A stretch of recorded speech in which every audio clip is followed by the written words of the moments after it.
ya. Bismillahirrahmanirrahim. Assalamualaikum warahmatullahi wabarakatuh. Waalaikumsalam warahmatullahi wabarakatuh. Ya, selamat pagi semuanya.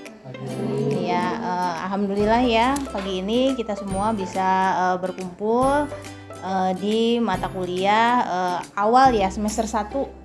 Ya, selamat datang di Universitas Islam Al-Ihya Kuningan, Fakultas Keguruan dan Ilmu Pendidikan, Program Studi Pendidikan Guru Sekolah Dasar.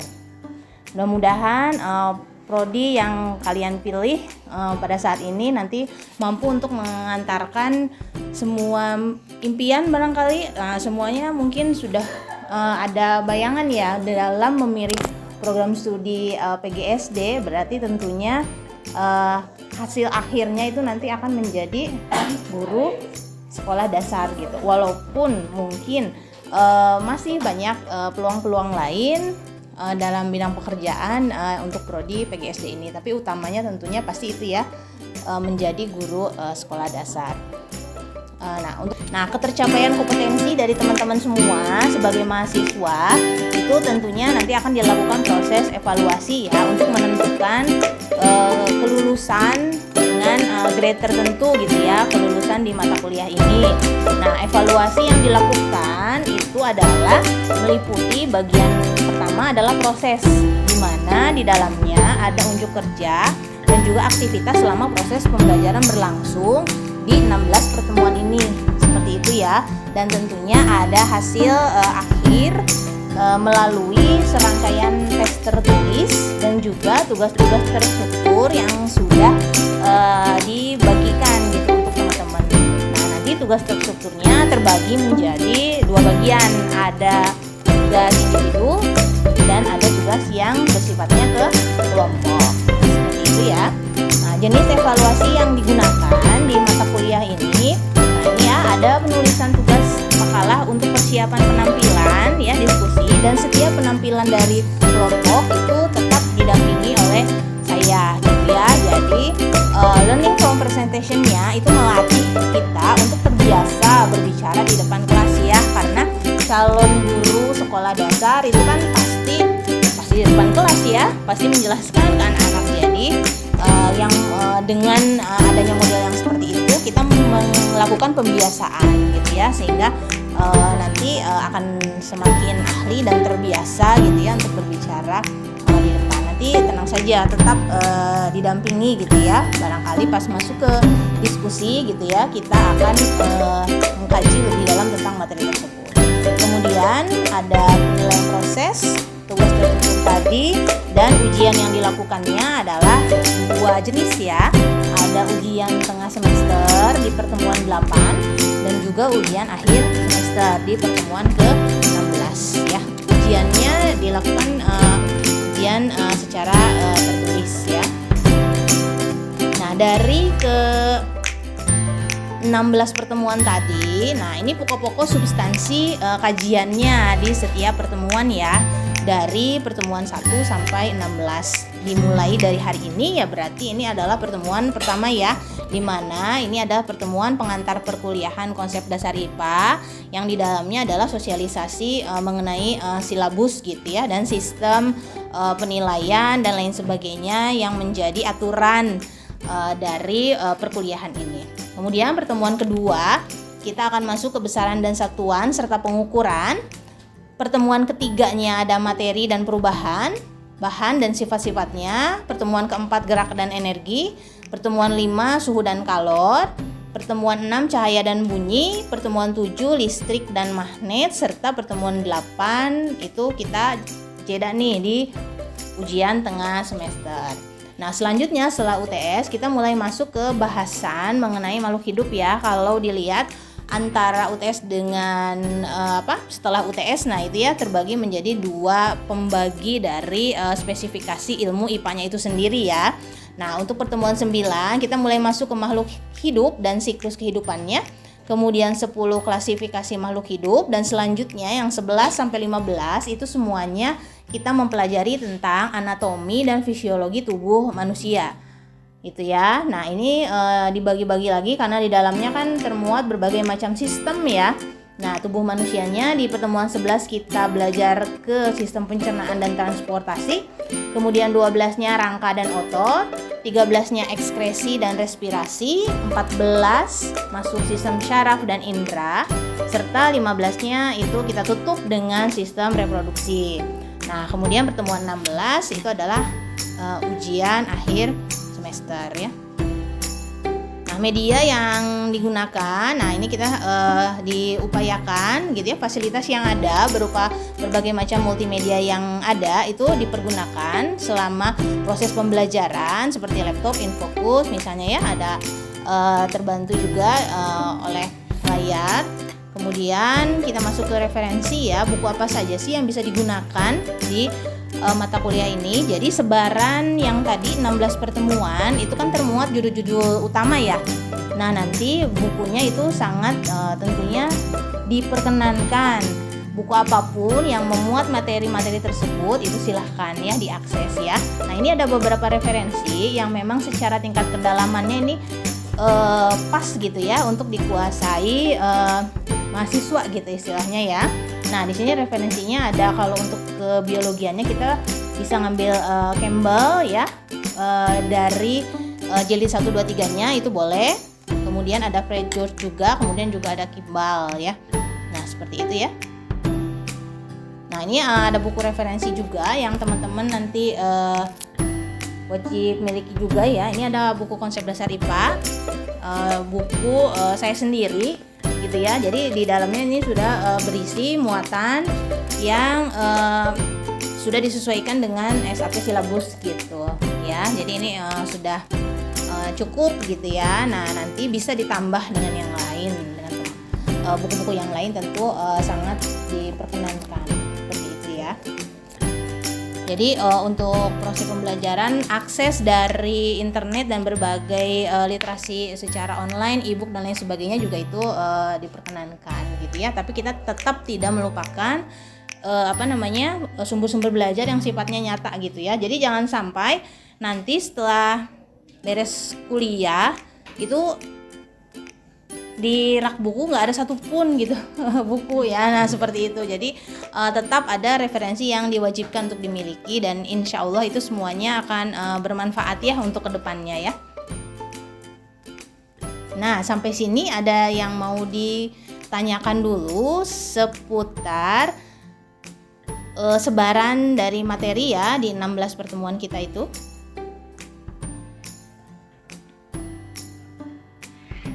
Nanti untuk SAP silabusnya juga nanti kita akan share ya, supaya dibaca bahwa di dalamnya memang termuat kompetensi dasar ataupun juga indikator-indikator capaian yang mungkin tidak disebutkan satu persatu ya di sini ya. Nanti bisa dibaca lebih jelas di dalamnya. Nah, ini indikator keberhasilan dari teman-teman gitu ya. Tentunya semuanya harapannya dan harus punya target yang full, yang tinggi ya semuanya gitu ya. Semuanya lulus di A gitu. Amin. Amin. Ya Rabbal alamin ya. Nah, penilaian hasil belajar mahasiswa dilakukan oleh saya gitu kan, dengan memberikan tugas serta ujian, dan kita perhatikan bobot penilaiannya gitu ya. Nilai kelulusan memang diperoleh dengan serendah-rendahnya itu C ya, artinya cukup gitu ya. Tapi kan mengejar kita harus di A ya, harus di A semuanya ya, amin.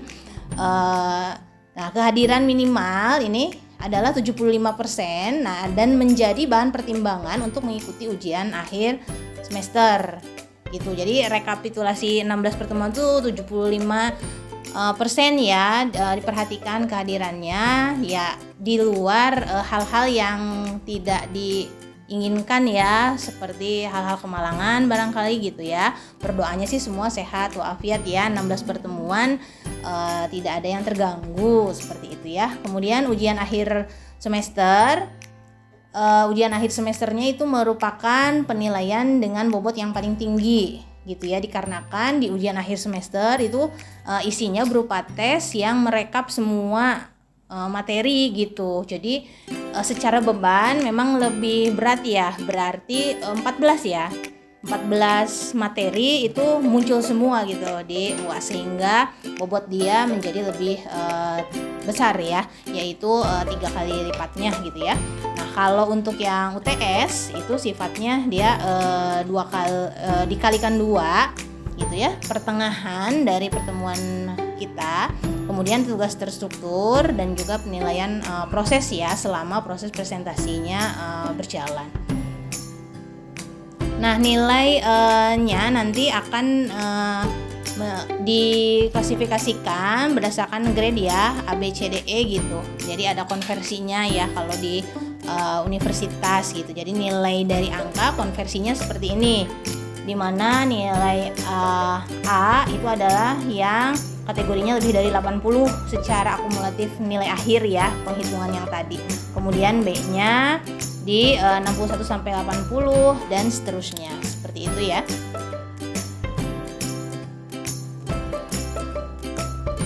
Kemudian ada juga kriteria penilaian tugas. Nah, penilaian tugasnya ini yang menjadi indikator penilaiannya itu adalah ketepatan waktu dan juga kualitas dari makalah yang dihasilkan. Nah, kualitasnya terlihat dari tata cara penulisan yang baik dan juga jumlah kajian literaturnya gitu. Jadi semakin banyak literatur yang disadur ya dalam makalah tersebut itu, maka tentunya nilainya akan semakin baik. Nah, ini kriteria kelulusannya tadi ya, nilai grade A, B, C, D, dan E-nya.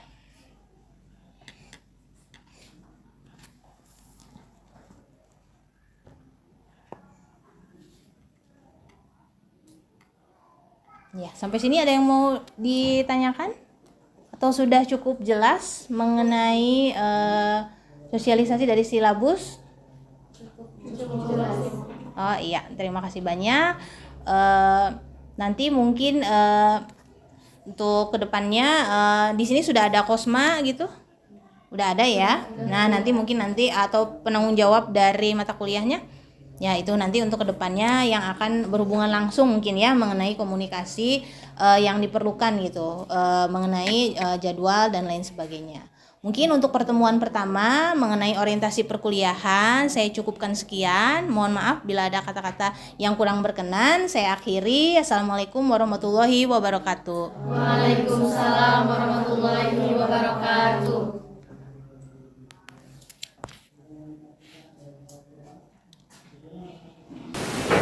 Bismillahirrahmanirrahim. Assalamualaikum warahmatullahi wabarakatuh. Waalaikumsalam warahmatullahi wabarakatuh.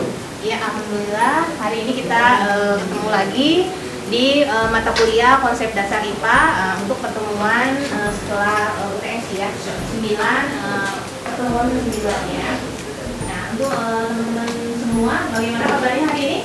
Baik. Alhamdulillah. Ya, alhamdulillah ya. Mungkin kita doakan juga teman-teman yang lain, barangkali ada yang berhalangan beberapa sakit ya, kita doakan supaya cepat sembuh. Ya, sebelum memulai kita ini dulu absensi dulu ya. Aditya, oke, Tio, Ratmaja, Hilman, Hana, Hani, ya, Rika, Ega, oke, Dewi, Erna, Anggun, Mega, Tisa, ini hadir. Koordinasi masuk ya, ya. Nah, teman-teman kalau dilihat di sini materi untuk hari ini adalah sistem pencernaan manusia. Ini lanjutan dari pertemuan sebelumnya di mana kita telah membahas tentang organisasi kehidupan dan juga komposisi dasar dari manusia itu sendiri. Masih ingat komposisi dasar manusia itu kan terdiri dari dua ya, ada makro dan mikromolekul ya. Yang makronya apa saja? Makromolekul, jadi molekul yang masuk ke dalam tubuh tapi komposisinya masih besar atau diperlukan dalam jumlah yang besar. Seperti apa? Nah, nasi itu apa? Karbohidrat. Terus teman-temannya apa? Protein. Terus mineral, mikro. Satu lagi apa? Lemak.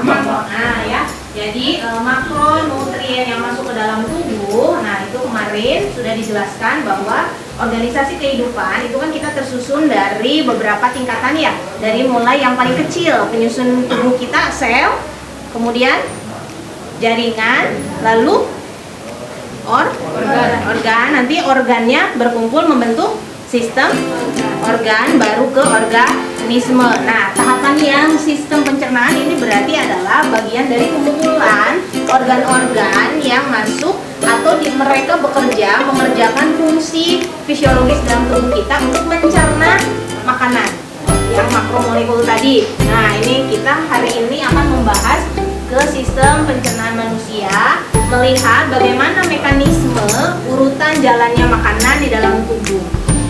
Seperti itu ya. Oke, kita mulai ya.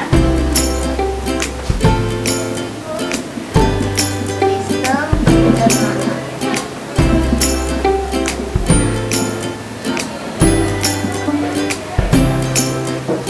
Nah, ada yang bisa menuliskan urutan jalannya makanan dari mulai makanan pertama kali masuk? Siapa? Aika, silakan. Ya, silakan.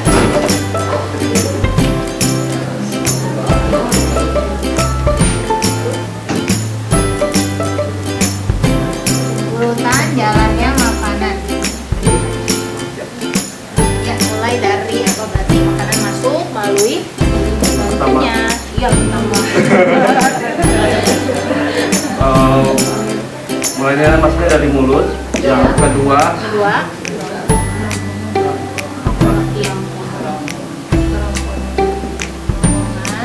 oke, lanjut ke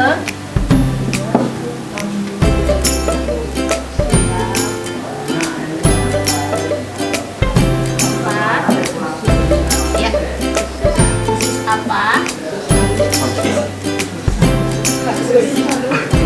Salut.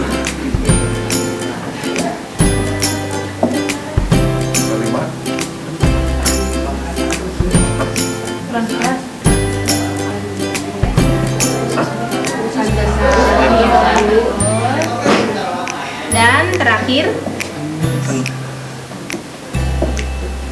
ya rektum atau anus, betul. Ya, terima kasih. Nah, ini urutan jalannya makanan ya melalui.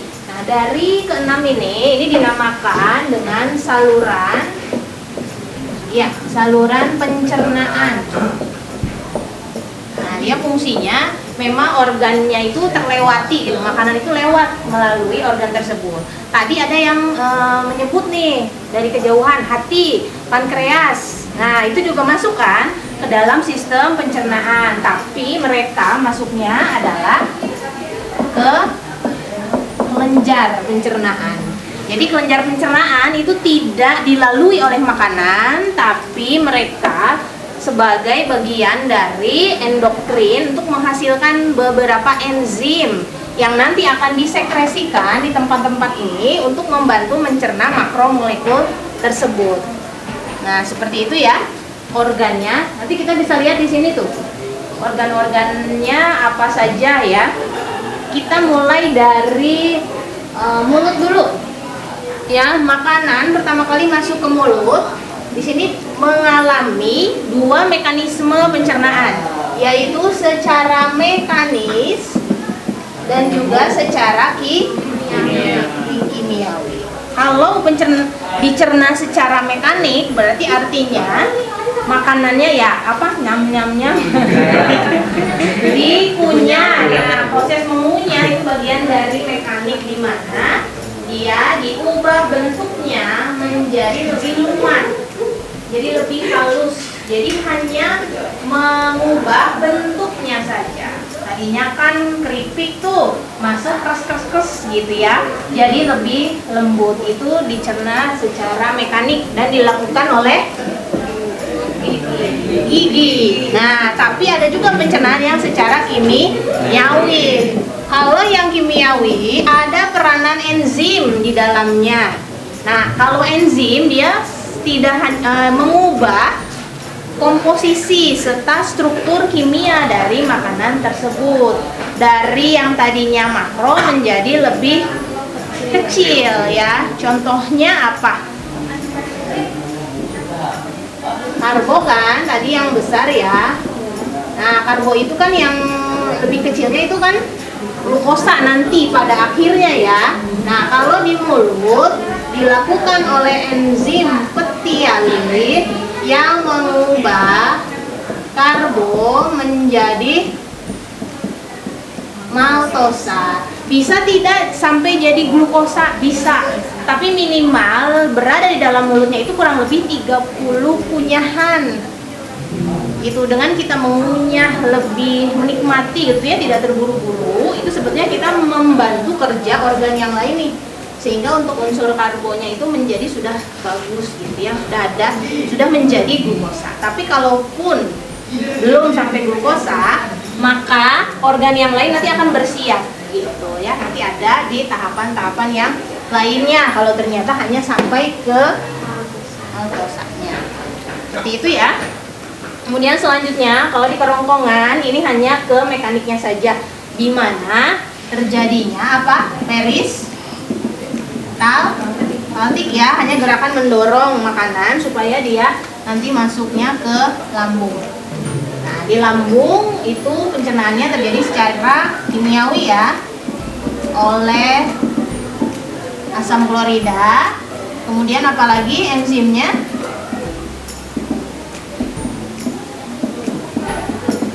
Nah, 3 enzim ini yang ada di dalam lambung ya. Nanti pengubahannya, nah ini ya, dia mengubah asam kloridanya sendiri kan itu asam kuat ya, berarti dia nanti fungsinya untuk membunuh bakteri yang masuk bersamaan dengan makanan. Jadi suasana asam itu yang tidak disukai ya oleh mikroorganisme dari luar. Kemudian reninnya ini mengubah susu menjadi kasein ya, dan terakhir ini adalah protein menjadi pepton. Itu ya untuk di lambung yang terjadi pada lambung. Selanjutnya itu ada usus halus. Nah, di usus halus maka dilanjutkanlah ya ini bahan-bahan yang masuk ke dalam tubuh sudah diubah menjadi beberapa tingkatan. Maka di usus halus dipastikan semuanya menjadi bentuk yang paling bisa diserap, karena usus halus sendiri di dalamnya kan ada usus penyerapan ya, atau ileum ya, di usus penyerapan. Nanti setelah diserap maka sisa makanan akan disiapkan untuk dikeluarkan melalui anus ya di dalam usus besar. Usus besarnya itu kita akan simbiosis ya dengan E. coli, kemudian untuk membantu melunakkan sisa makanan sehingga akan lebih mudah untuk dikeluarkan, sampai akhirnya sisa makanan dikeluarkanlah melalui anus. Nah, itu ya urutan jalannya makanan pada sistem pencernaan. Sampai sini ada yang mau ditanyakan dulu tentang sistem pencernaan? Dipersilahkan. Boleh. Gini ya. Iya. Kalau untuk racun ya, misalnya racun. Nah, racun. Katakanlah cyanida. Nah, itu masuk ke pencernaan, sistem pencernaan, atau masuk ke sistem pencernaan kelenjar yang seperti tadi? Oh iya. Jadi kalau yang masuk ke dalam tubuhnya itu berarti bukan kategori makanan ya, tapi merupakan senyawa racun. Apalagi tingkatan racunnya, kalau cyanida itu adalah yang sangat reaktif.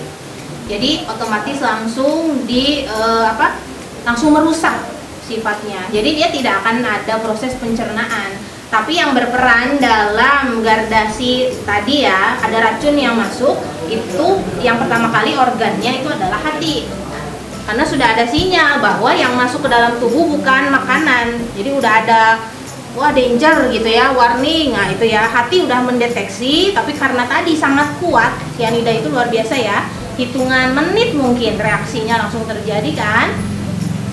Nah itu biasanya langsung merusak hati. Kemudian fungsi-fungsi organ perlahan langsung seketika gitu ya, tergantung kuat lemahnya tadi racun ya, seketika dia rusak, kemudian terlihatlah gejala. Contohnya apa sih kalau cyanida?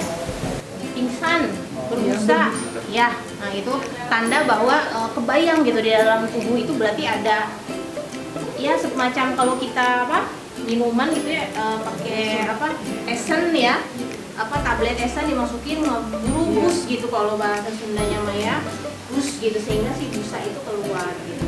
Langsung wassalam misalnya gitu ya, karena tingkatannya jadi wow, tidak masuk ke sistem pencernaan ya kalau racun. Jadi ke hati ya, hati juga termasuk memang ke dalam kelenjar ya dari pencernaan. Jadi itu ke absorpsi lemaknya. Itu jawabannya. Silahkan kalau masih ada, boleh. Ibu ada kasus ya? Iya. Anak-anak kan biasanya kadang suka nggak dikunyah tuh makanannya. Iya. Seperti nasi juga ya, cuma diisap aja ya, diisap. Terus langsung ditelan gitu ya. Nah itu cara kerjanya gimana? Terus ada juga yang anak kalau misalkan maaf ibu BAB-nya tuh susah, jadi harus dibantu pakai Sembelit. gitu. Oh ya, sembelit. Nah ya, namanya sembelit. Jadi proses pengunyahan tadi kalau tidak dilakukan secara maksimal, maka kerja organ selanjutnya akan menjadi lebih berat. Kalian boleh ya, bukan untuk dicoba sih, maksudnya barangkali pernah makan dalam kondisi terburu-buru gitu ya, karena wah ini udah betul-betul blok gitu ya, itu ada pasti rasa nggak nyaman, rasa begah. Nah kondisi-kondisi tidak nyaman, rasa sakit mungkinnya di perut, nah itu kan berarti ada sinyal bahwa di tubuh itu ada sesuatu yang berjalan tapi tidak seharusnya ya. Nah seperti itu. Jadi kalau misalnya baiknya diajarkan untuk dikunyah gitu ya, jadi supaya tidak jadi kebiasaan yang berkepanjangan, karena nggak baik untuk organ pencernaan yang lainnya menjadi lebih berat gitu kerjanya. Kemudian kalau sembelitnya sendiri itu, nah ini di usus besar ya, usus besar itu proses terjadinya reabsorpsi air, jadi penyerapan air di sini. Nanti ini ada dua keadaan yang bisa menyebabkan feses cair atau fesesnya padat. Nah tadi kondisi sembelit itu kan terjadinya di sini ya, fesesnya berarti padat. Apa yang terjadi? Reabsorpsi air di usus besar terlalu banyak, dikarenakan berarti konsumsi airnya kurang, serat juga bisa jadi kurang. Jadi usus kan membaca, dia butuh air ini badan, ya udah dia ambil dari sisa makanan sehingga terlalu padat. Itu adalah sembelit. Kalau yang cair ya berarti sebaliknya, reabsorpsi airnya kurang. Nah ini biasanya bukan kebanyakan airnya, tapi ada gangguan dari bakteri, penyakit diare itu ya, bakteri, sehingga reabsorpsi airnya jadi nggak bekerja. Makanya banyak akumulasi air yang dibuang bersamaan dengan feses. Jadi feses kita cair. Itu penyakit di diare. Seperti itu. Ya. Masih ada? Oke. Satu lagi. Ya. Mengenai pertanyaan tadi yang makan ya Bu, Ya. itu kan sering terjadi juga di manusia itu yang namanya tersendat Bu. Oh iya. Nah itu mengapa bisa terjadi seperti itu Bu? Oke. Pertanyaan yang bagus. Jadi kejadian apa nih? Kok tersedak atau kebesekan ya? Nah itu prosesnya di sini nomor 2, kerongkongan. Jadi kerongkongan itu di bagian apa sini ya, leher ya, itu kan ada 2 saluran. Ada kerongkongan, ada tenggorokan. Kalau kerongkongan buat pencernaan, kalau tenggorokan buat pernafasan. Nah saluran itu nanti ada katup, namanya epiglotis. Nah katup ini dia akan menutup ke salah satu sisi sesuai aktivitas yang kita lakukan. Misalnya kita lagi menelan makanan nih, gelap, berarti dia nutup tenggorokan. Jadi makanan masuknya ke kerongkongan. Kita lagi bernafas, Jadi nggak ada makan ya, kita lagi ngomong. Ini kebanyakan udara yang diperlukan masuk, dia akan nutup kerongkongan. Udara masuk ke tenggorokan. Nah, kondisi tersedak itu adalah kondisi di mana epiglotisnya itu dia kebingungan. Ini ada makanan masuk, tapi ada udara juga. Misalnya makan sambil, sambil ngomong ya, heboh gitu ya. Makan sambil berbicara itu memungkinkan makanan dan udara masuk secara bersamaan. Epiglotis, ya dia nggak pilih kasih ya, dia malah bingung. Di tengah-tengah aja dia diam, terserah deh gitu ya. Nah, tersedaknya itu makanan masuklah ke tenggorokan. Nah, tenggorokan kan tidak mentolerir benda asing ya, dianggapnya kan debu saja langsung kerasa kan kita batuk ya, apalagi makanan. Nah, otomatis dikeluarkan, jadilah batuk tersedak gitu. Jadi kalau lagi makan ya makan, konsentrasi, makanya makan jangan bersuara katanya gitu ya. Kita kan mengajarkan itu peristiwa tersedak Kak? Ya, sama-sama. Bagaimana untuk sistem pencernaan? Apakah cukup jelas? Jelas Bu. Iya. Ya, terima kasih. Mungkin seperti biasa di akhir dari pertemuan nanti teman-teman di-sharekan link ya untuk sedikit mengisi kuis ya tentang pemahaman dari setiap pertemuan gitu ya. Biasalah cuma sekitar 5 soal ya, isian singkat saja gitu kan. Nanti silakan masuk ke link tersebut ya. Baik, kalau sudah jelas, mungkin saya akhiri pertemuan hari ini. Nanti kita akan ketemu di pertemuan selanjutnya, masih lanjut ke dalam sistem, yaitu sistem respirasi. Ya, berarti pernafasan ya teman-teman, nanti bisa searching literasi dulu, baca dulu gitu ya, sehingga sudah banyak gambaran dan sudah mempersiapkan barangkali ada hal-hal yang tidak dipahami. Nanti kita akan bahas bersama lebih dalam mengenai sistem respirasi.